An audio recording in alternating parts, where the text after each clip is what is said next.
बिस्मिल्लाहिर्रहमानिर्रहीम। Dear viewers, सलामुन अलैकुम। आप तमाम का इस्तकबाल है प्रोग्राम जस्ट फॉर किड्स में, और साथ ही जो नन्हे नन्हे प्यारे प्यारे बच्चे भी हमारा प्रोग्राम देख रहे हैं, आपका भी वेलकम है हमारे प्रोग्राम में। तो आइए आपको मिलाते हैं स्टूडियो में मौजूद हमारे लिटिल लिटिल स्टार्स से। सलामुन अलैकुम। वालेकुम अस्सलाम। इंसिया, आप बहुत टाइम के बाद आई हैं और आज हमारे प्रोग्राम में आप हमारी लिटिल स्टार बनकर आई हैं, लिटिल एंकर बनकर आई हैं। कैसा लग रहा है आपको? बहुत अच्छा लग रहा है और थोड़ा नर्वस भी हो रही। थोड़ा नर्वस भी। आप विन में आना मिस कर रही थी? जी। Okay, how are you Mohammad Abbas? I was fine. You are fine. आपके वेकेशंस चल रहे थे ना, आपने क्या किया वेकेशन में?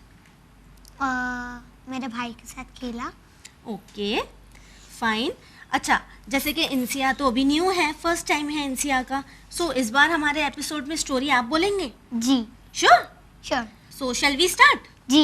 इंसिया रेडी? यस। मेरी स्टोरी का नाम है the other side of the wall. Okay. एक बार की बात है, एक गर्ल थी जिसका नाम था टिया। उससे गार्डनिंग का बहुत शौक था। और एक दिन वो मार्केट गई हुई थी। ओके।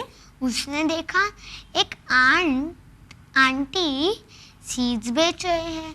वो उनके पास गई सीड्स लेने। उसे शौक था गार्डनिंग का इसलिए? जी।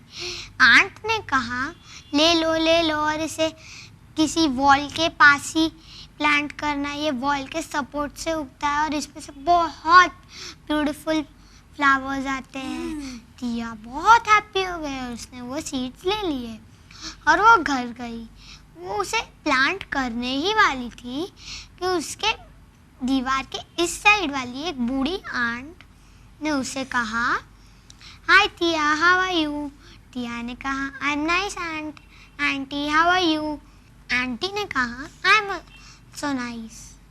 फिर आंटी ने कहा, आई फील सो सैड कि मैं आके तुम्हारे गार्डन में वो ब्यूटीफुल फ्लावर्स नहीं देख सकती। Because she is old and she can not walk. Oh, okay. तो टिया ने कहा, I also feel very sad for you aunty. मुझे भी बहुत बुरा लगता है कि आप देख नहीं सकते। ये कहकर आंटी चली गई अपनी व्हील चेयर पर। ओके, देन टिया ने वो प्लांट को प्लांट कर दिया और वो हर रोज अपने प्लांट्स, फ्लावर्स को वाटर देती थी और अपने न्यू क्रीपर प्लांट को भी। फिर दिन ब दिन गुजरते गए, वो क्रीपर प्लांट्स में तो फ्लावर्स ही नहीं निकले। एक दिन उसे इतना गुस्सा आया कि मेरे क्रीपर प्लांट्स में तो फ्लावर्स ही नहीं निकल रहे। वो घर गई और एक्स लेकर आई। वो उसे काटने ही वाली थी। सो उसकी आंट ने कहा, कौन सी आंट? वो नेबर आंट? जी। हाँ। दीवार की उस साइड वाली आंट ने कहा, hi Tia, how are you? Tia ने कहा, I am nice. How are you? Aunt ने कहा, आई एम ऑल्सो नाइस। फिर आंट ने कहा, I am thanks a lot for you Tia. Tia ने कहा, आंटी मुझे कुछ समझ में नहीं आया, आप मुझे क्यों थैंक कर रही हैं? आंटी ने कहा, तुमने जो क्रीपर प्लांट किए हो वो मेरे साइड खड्डा करके आकर उगे हैं और इसलिए इतने साल बाद में इतने ब्यूटीफुल फ्लावर्स देख पा रही हूँ। टिया को कुछ समझ में नहीं आया। टिया जल्दी से अपने उसकी दीवार के उस साइड वाली आंट के बैकयार्ड में गई और उसने देखा इतने ब्यूटीफुल फ्लावर्स उसने उसकी लाइफ में कभी नहीं देखा था। वो इतने ब्यूटीफुल फ्लावर्स थे और टिया को भी अपने मिसअंडरस्टैंडिंग पर बहुत बुरा लगा कि उसे जो पता ही नहीं था फिर भी वो तोड़ने वाली थी, काटने वाली थी, काटने वाली थी। Moral of the story is, हमें हमेशा जो दिखता है वो होता नहीं है। फॉर एग्जाम्पल, जैसे कि हमारे पेरेंट्स कहते हैं कि फ़ोन नंबर याद कर लो हमारा, कभी तुम मिसप्लेस हो गए तो तुम्हें काम आएगा, लेकिन हम उस पर इतना ध्यान नहीं देते। हमें लगता है गुम हो जाएंगे तो गुम तो हम होंगे ही नहीं, हम जाएंगे ही नहीं। लेकिन अगर हम इन केस कभी गुम हो गए तो हमें तभी रियलाइज़ होता है कि हमारे पेरेंट्स बहुत सही कह रहे थे और वो कहते हैं पढ़ाई करो और टीवी मत देखो, फिर भी हम पढ़ाई नहीं करते, खाली टीवी देखते। और इसका रियलाइजेशन हमें बड़े होकर मिलता है। पढ़ाई करने का फ़ायदा हमें बड़े होकर पता चलता है। और एक लेसन पेरेंट्स के लिए भी है कि जैसे कि आपके 5 किड्स हैं और 4 बहुत अच्छे से पढ़ाई करते हैं और हमेशा फर्स्ट आते हैं, और 5th वाला थोड़ा वीक है पढ़ाई में, वो हमेशा सेकंड आता है। तो पेरेंट्स वो किसी और चीज़ में अच्छा है, किसी में बहुत अच्छा है जो आपको दिख नहीं रहा, जैसे स्पोर्ट्स, जी, आर्ट्स। जी। फिर पर पेरेंट्स क्या करते हैं? पेरेंट्स बोलते हैं कि ये कितना अच्छे है, इसे तो हमें स्कूल से ही निकाल देना चाहिए, ये तो कुछ पढ़ता ही नहीं है, ये तो हमेशा सेकंड आता है, बाकी सब तो हमेशा फर्स्ट आते हैं। कंपेयर करते हैं। जी, लेकिन क्या पता वो स्पोर्ट्स में अच्छा हो सकता है, मैथ्स में अच्छा हो सकता है, जो पेरेंट्स को दिख नहीं रहा ये होता तो है। बहुत ठीक कहा तुमने मोहम्मद अब्बास। इसलिए मॉरल ऑफ द स्टोरीज हमें हमेशा जो दिखता है वो होता नहीं है। एग्जैक्टली। इंसिया, तुमने इस स्टोरी से क्या सीखा? हम लोग को पेशेंट रहना चाहिए, वक्त आने पर वो चीज़ दिखेगी। राइट, बिल्कुल ठीक। ऐसा होता है ना व्यूअर्स कि हमें बहुत जल्दी चीज़ों पर गुस्सा आता है, लेकिन काफ़ी वक्त जाने के बाद हमें एहसास होता है कि नहीं, हम जो सोच रहे थे वो गलत था। बच्चों, ये भी होता है ना कि अगर आपका बर्थडे करीब है, आपने अपने पेरेंट्स से कोई टॉय मांगा, अभी आपका बर्थडे 1-2 वीक में आने वाला है, तो फिलहाल वो आपको दिलाते नहीं है, क्योंकि वो क्या सोचते हैं, वो आपको बर्थडे पे बर्थडे पे दिलाएंगे, आपको सरप्राइज देंगे। लेकिन आप क्या करते हैं? आप एंग्री हो जाते हैं, उनसे बात नहीं करते हैं, उनसे गुस्सा हो जाते हैं, मिसबिहेव करते हैं। लेकिन आपको तो पता ही नहीं होता कि वो आपको गिफ्ट करने वाले।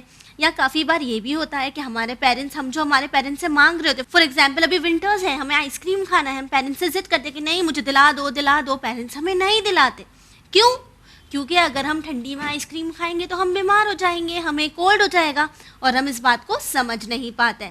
तो हमें इस बात का ध्यान रखना है कि किसी भी चीज़ को फौरन जज नहीं करना है। आइए अब देखते हैं कि सिस्टर फातिमा आपके लिए क्या लेके आई हैं।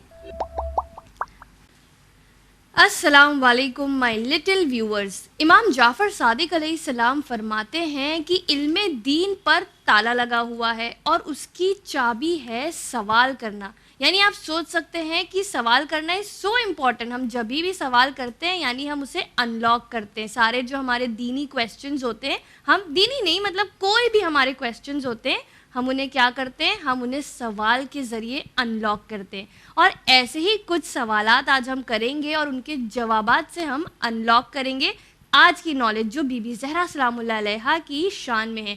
देखते हैं ये बच्चे कितना जानते हैं या गेस कर पाते हैं या नहीं। आइए शुरुआत करते हैं। अस्सलाम वालेकुम किड्स। वालेकुम अस्सलाम। अच्छा इंसिया, अब आपके लिए तो ये सेगमेंट नया है, सो हम आपसे पहले स्टार्ट करेंगे बिकॉज आज हमारी होस्ट दूसरी हैं। आप मुझे बताइए, आपको हु एम आई खेलने आता है? हु एम आई आपको पता है आपको कैसे खेलते हैं? ठीक है, अब्बास को तो पता है, ही इज़ अ प्रो, तो हम पहले इनको चांस दे दें अब्बास? जी ठीक है। आज का हमारा हु एम आई का फर्स्ट क्वेश्चन है। आपको बताना है ये सारे क्लूज सुन के कि किसके बारे में बात हो रही है। मैंने अपनी शादी का जोड़ा, शादी का लिबास एक साइल को दे दिया था। मुझे कुछ यहूदियों ने शादी में इनवाइट किया था जहां मैं गई थी और वो सब बेहोश हो गए थे और होश में आने के बाद वो दीन इस्लाम पर ईमान ले आए थे। Who am I? Bibi Zainab. No, think again. Bibi Fatima. या बीबी फातिमा ज़हरा सलामुल्लाह अलैहा। आपको पता है ये वाला वाकया कि जब उनके निकाह का वक्त और एक साइल आया था और फिर उन्होंने अपना शादी का लिबास दे दिया था, फिर उनके लिए जन्नत से लिबास आया था। एंड देन सेकंड वाला इंसिडेंट आपको पता है कि उनको यहूदियों ने शादी में बुलाया था, ये क्योंकि बीबी ज़हरा को वो पुट डाउन करना चाहते थे। कुछ लोग नहीं होते कि हम इनको बुलाएंगे और इनका मजाक उड़ाएंगे, इस तरह से वो लोग करना चाहते थे। और शहजादी जब वहाँ पर तैयार होकर गई तो सारी जो लेडीज़ थी वो बेहोश हो गई थी और शादी का माहौल गम के माहौल में बदल गया था। फिर बीबी ज़हरा ने दुआ की थी और इसके बाद क्या हुआ था, वो सब होश में आ गए थे और वो सब इस्लाम ले आए थे, ईमान ले आए थे। ठीक है, चले नेक्स्ट क्वेश्चन करेंगे हम मोहम्मद अब्बास से। मोहम्मद अब्बास, आप बताइए, मैं वो वाक़या हूँ जो बीबी ज़हरा की चादर के फजीलत में बयान हुआ हूँ, मुझे हर मजलिस या जश्न से पहले पढ़ा जाता है। Who am I? हदीस किस्सा। Very good Mohammad Abbas, it is हदीस किस्सा।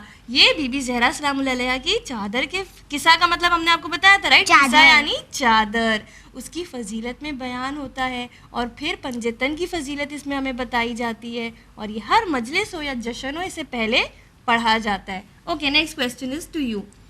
सो मैं वो चादर हूँ जिसका जिक्र हदीस किस्सा में आया है और मैं रसूल अल्लाह की बीमारी में जब वो आके मुझे मांगते हैं उसके बाद वो बेटर फील करते हैं। मैं कौन हूँ? यमनी। चादरे यमनी, या उसे क्या कहते हैं? चादरे ततहीर भी कहते हैं। ये वो चादर है कि जब रसूल अल्लाह ज़ौफ़ महसूस कर रहे होते हैं ना, बॉडी में वीकनेस, उस वक्त आके बीवी से कहते हैं कि अपनी चादरे यमनी ला दो और इसका जिक्र हदीस किस्सा में मिलता है। Very good kids.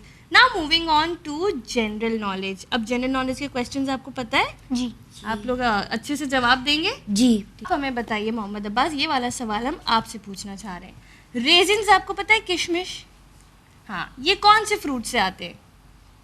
कौन से फ्रूट्स? यस, रेजिन्स एक फ्रूट से आते हैं। कौन सा फ्रूट है वो? यू नो इट, आप खाते हैं शौक से।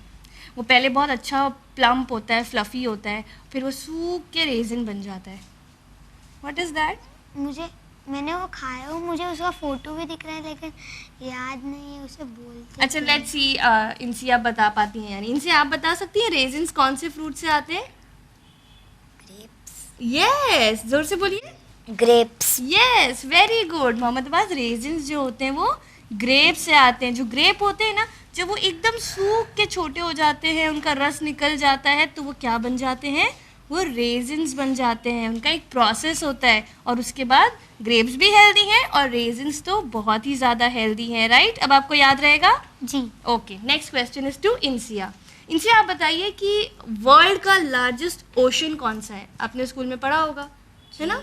जी। जी, उसका क्या नाम है आप बता सकती हैं? It is world's largest ocean.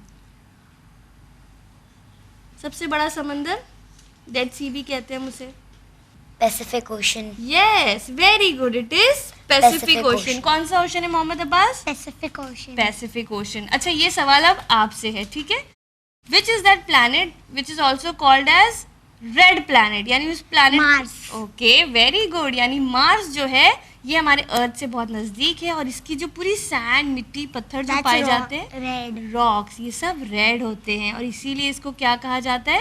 Red planet भी कहते हैं। Okay, last and final question is to Insiya. तो इंसिया, आप बताइए कि वेजिटेरियंस जो होते हैं ना, वो क्या नहीं खाते हैं तब वो वेजिटेरियंस होते हैं? What they do not eat?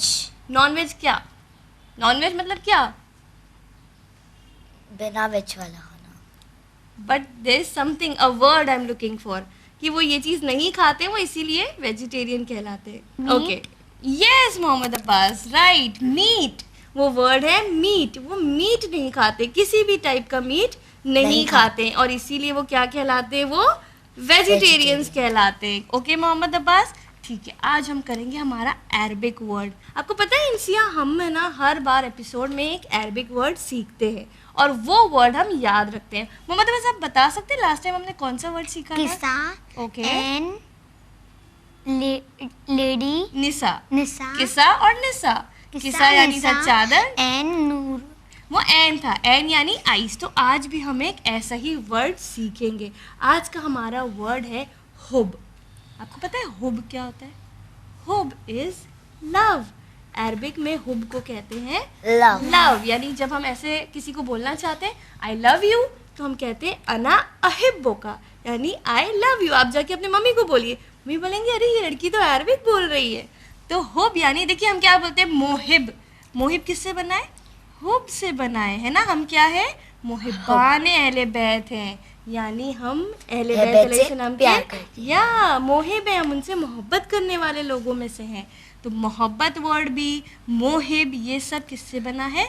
Hub से बना है। ठीक है, आप लोग अच्छा लगा ये सेगमेंट? जी। ओके किड्स, तो हम देखेंगे अभी सिस्टर निशित गजाला आपके लिए कौन से इंटरेस्टिंग अमेजिंग फैक्ट्स लेकर आई हैं। ठीक है, अभी मुझे दीजिए इजाज़त। बच्चों आप भी देखिए ये अमेजिंग फैक्ट्स का सेगमेंट। मैं चलती हूँ, खुदा हाफिज़। बिस्मिल्लाहिर्रहमानिर्रहीम। अस्सलाम वालेकुम हमारे घर बैठे बच्चे और हमारे नन्हे एंकर्स को। वालेकुम अस्सलाम। वालेकुम अस्सलाम। वालेकुम अस्सलाम। तो बच्चों हम सब जानते हैं, हम सब खूब पसंद करते हैं कार्स को, इलेक्ट्रॉनिक गैजेट्स को, है ना? जी। तो क्या आप जानते हैं कि हमारी world best cars electronic gadgets कहाँ से प्रोड्यूस होते हैं? जी। कौन? Very good. World best car और वर्ल्ड बेस्ट इलेक्ट्रॉनिक जो कंट्री प्रोड्यूस करती है, मुझे बताइए।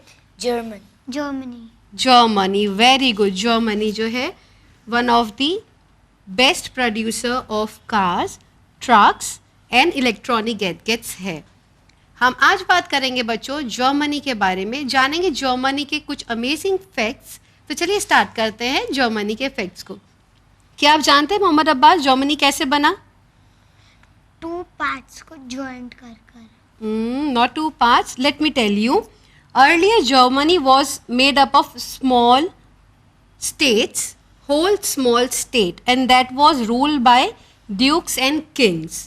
ठीक है? और in the year kids 1871 इन सब small states को एक साथ किया था ऑटो वॉन बिस्मार्क ने। ठीक है? उसके बाद से हमें पता चला जर्मनी। लेकिन अभी जर्मनी के बारे में और भी है जो हमें जानना है। जैसे कि 19th सेंचुरी में जर्मनी ने एक बैटल स्टार्ट किया, और वो बैटल क्यों स्टार्ट किया था? बिकॉज उनको अफ्रीका और एशिया में कॉलोनीज बिल्ड करनी थी, क्रिएट करनी थी। तो उन्होंने बैटल जो इनिशिएट करी थी that was with other European countries. लेकिन ये बैटल आगे बढ़ के वर्ल्ड वॉर 1 हो गई। ठीक है? उसमें हावेवर जर्मनी जो थी हार गई थी ब्रिटेन और फ्रांस से। ठीक है? इसके बाद जब हुआ एडोल्फ हिटलर आए, उन्होंने in the year 1933 he wanted Germany to be known as great nation. He promised his people कि मैं जर्मनी को एक बार फिर बिल्ड करूंगा, अच्छा लेकर आऊंगा। Then he initiated world war second. Due to this world war second Germany was divided into 2 parts. Now comes east and west Germany. ठीक है? जी। And after this world war, after division of Germany, there was a Cold War, and that was almost for 44 years. और ये कहाँ पे हुआ था? Soviet union and western powers के बीच। चलो वर्ल्ड वॉर के बारे में हमने तो बहुत बात कर ली, अब हम कुछ और इंटरेस्टिंग बात करते हैं। जी। जर्मनी का कैपिटल बताइए। Toronto. No, Berlin. Berlin. Okay, आप मुझे बताइए जर्मनी की लैंग्वेज, ऑफिशियल लैंग्वेज क्या है? Yes, very good, German. फिर से बोलो, जोर से बोलो। जर्मन। जर्मन। ओके, और जर्मनी के 9 बॉर्डर्स हैं। जी। ठीक है? ओके, और आपको पता है किड्स जर्मनी में 35 डिफरेंट डायलेक्ट्स हैं। जी। ओके, जर्मनी का फर्स्ट मैगजीन कब पब्लिश हुआ था? इन द ईयर 1663। और जो डे लाइट सेविंग होती है ना किड्स, जर्मनी में उसको क्या कहते हैं? Summer time. Summer time. जी हाँ। और जर्मनी में over 100 of Germans has been awarded by Nobel prize. Nobel award 100 Germans को मिला है, और जिसमें से एल्बर्ट आइंस्टाइन भी एक हैं। आई एम श्योर कि आप लोगों ने हिस्ट्री में पढ़ा होगा, स्कूल में पढ़ा होगा। जी। पढ़ा है आपने? तो एल्बर्ट आइंस्टाइन जो थे वो बॉर्न हुए थे जर्मन में। जर्मन काफ़ी शार्प माइंड होते हैं, काफ़ी एजुकेटेड होते हैं ये लोग। इन्होंने काफ़ी टेक्नोलॉजी में बहुत तरक्की हासिल करी। इस वजह से जो वर्ल्ड की बेस्ट कार्स होती है, ट्रक्स होते हैं, इलेक्ट्रॉनिक्स होते हैं, वो जर्मन प्रोड्यूस करता है। और इसी वजह से आपको पता है जर्मनी में एक हाईवे है जिसकी कोई स्पीड नहीं है, that is known as no speed limit highway. उसका नाम मुझे बताइए आप Mohammad Abbas. Autobahn. Very good, Autobahn. आपको पता है इनसे इसका सिग्निफिकेशन क्या है? कि यहाँ पे कोई स्पीड लिमिट नहीं है। कार्स जो होती है 150 माइल्स पर आवर से ट्रैवल करती है। वाओ। वाओ। हाँ जी हाँ। और Germany also produce brilliant athletics. तो मोहम्मद अब्बास आप मुझे बताइए जर्मन्स का फेवरेट स्पोर्ट्स क्या है? साइकिलिंग। ओके, इनसे आप बताइए। Boating. Boating, very good. They are found of skiing, boating, cycling, है ना। और यू नो मोहम्मद अब्बास, इंसिया in the month of October इनका एक ओकेशनल फेस्टिवल होता है जिसको ये लोग अक्टूबर फीस्ट कहते हैं। और इसमें ये लोग प्रेफर करते हैं जर्मन का ट्रेडिशनल कॉस्ट्यूम वेयर करें। एंड यू नो किड्स, हम सबको सॉसेजेस पसंद होती है ना। Right. Germany produce best sausages also. Wow, it's Yes. amazing. Yes, isn't it कि Germany It's really good. Yes, isn't it कि जर्मनी कितनी चीज़ों में तरक्की है, इलेक्ट्रॉनिक्स हो, कार्स हो, इवन फूड और नेचुरल रिसोर्सेज भी है. पता है आपको जर्मनी में 97% जो है वहाँ पे नेचर रिसोर्सेज है. It's Yes. amazing. Yes, there are lot to know about Germany more. I think जो हमने अभी शेयर किया वो आपके लिए, हमारे घर बैठे किड्स के लिए हेल्पफुल रहेगा, है ना? Yes. That is all for today about Germany. We'll meet soon again with any new country or state. Okay? Bye, Bye then. See you next time.